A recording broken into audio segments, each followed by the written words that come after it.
Hi there, welcome back to the channel. My name is Fred Macedo and I'm here with my friends Rosangela and Ruben. Before we start, I'm gonna ask my dear friend Rosangela to make our initial prayer. Please, Rosangela. Our Father, who art in heaven, hallowed be thy name. Thy kingdom come, thy will be done on earth as it is in heaven.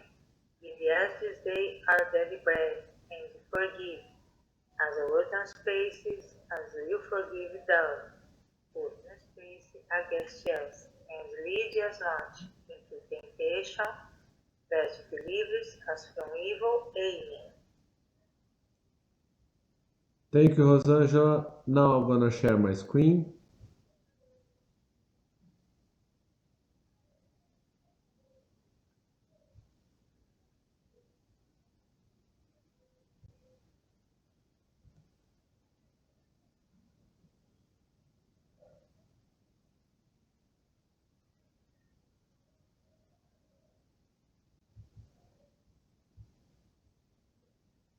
I'm gonna pick a random theme of the Spirits book.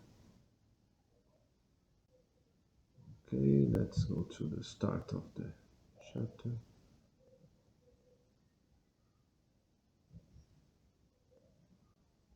Okay, the night's theme is the form and ubiquity of spirits. Question 88. Do spirits have a specific, limited, and a constant form? To your eyes, no. To ours, yes. You might say they resemble a flame, a glow, or an ethereal spark. Does this flame of spark have a color? To you, it varies from the color of a dark ruby to a brilliant one, depending to the degree of the uh, individ, individual spirit's purity.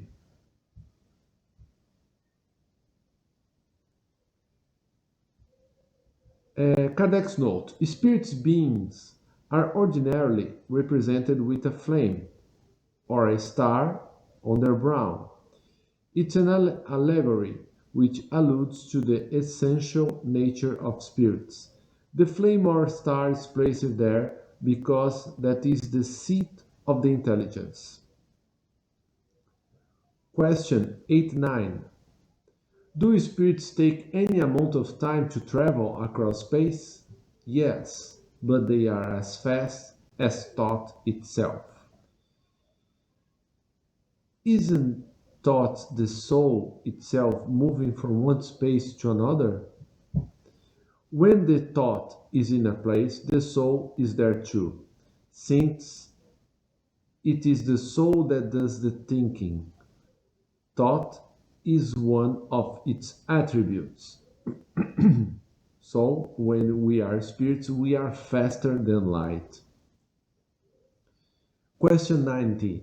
Is a spirit who moves from one place to another conscious of the distance it travels and the space it crosses? Or it is suddenly at the place to which it wanted to go? Either way, if it wants to, a spirit can be perfectly aware of the distance it crosses, or such distance may seem to disappear completely. It all depends on the spirit's will and the degree to which its nature is purified. Is matter an obstacle to spirits? 91. No, they can pass through anything. The air, the earth, the water, even fire are all equally accessible to them. Question 92. Do spirits have the gift of ubiquity? In other words, can one and the same spirit divide itself up or be at various points at all the same? A spirit cannot divide itself. However, each is a center radiating in different directions, and that is why it appears to be in many places all the same time. Look at the sun. The sun is only one body, yet it radiates all around and sends its ray to great distance. Nevertheless, it does not divide itself up. Do all spirits radiate with the same power? Far from it. It depends on, on their degree of purity. Each spirit is an indivisible unit, but each one can extend it, its thought in different directions without dividing itself up. We should understand the gift of ubiquity attributed to spirits only in the sense a spirit is like a spark which projects its light far off and which can be perceived from all the points of the horizon, or like an individual who, without changing places or dividing himself or herself up, can transmit other signals and movements to different points. Okay, what can we say about this? We are spirits, but we are incarnated ones. So the matter, our flesh and bone body, has its limitations. We need planes, cars, um, to travel, to travel in the world. But as spirits, we can go whenever our thought is. But um, if we are more moral and spiritualized spirits, we have more power. We can be in different places at the same time. I make a correction. We can irradiate our thoughts to different places at the same time.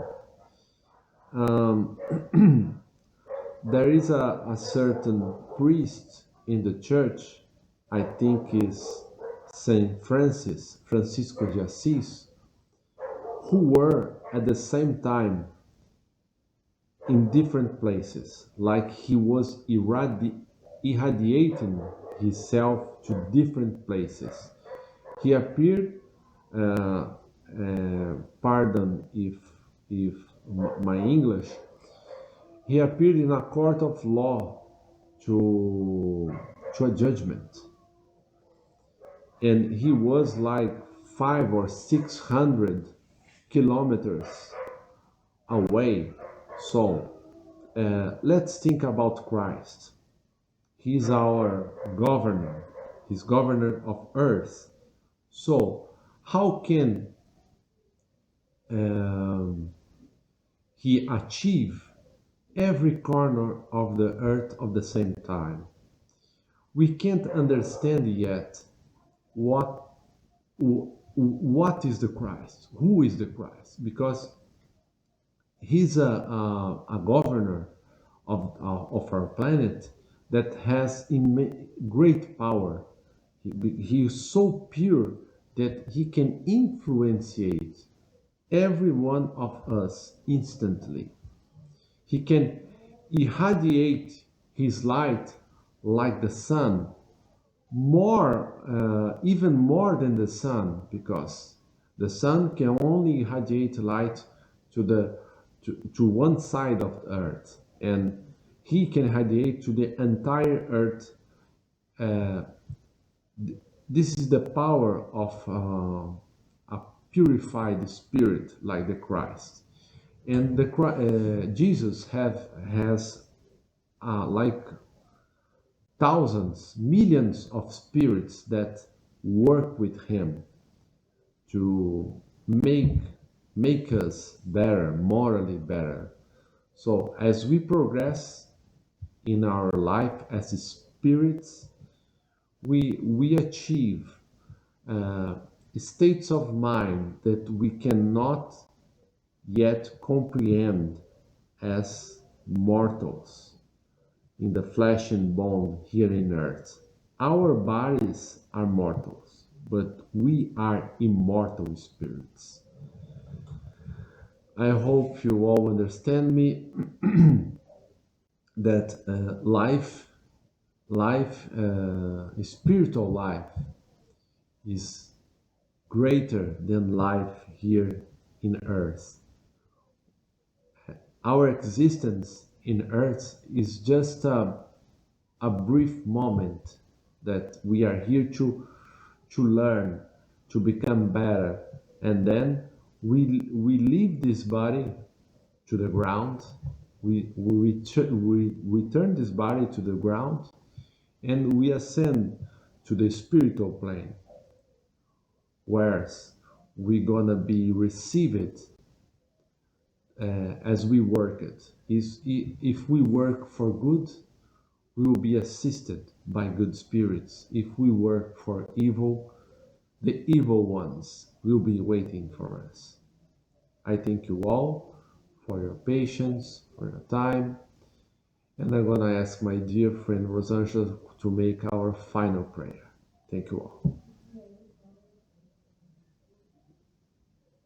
We thank the good spirit who have come to communicate with us and ask them to help us put into practice the instruction they have given us. We also hope they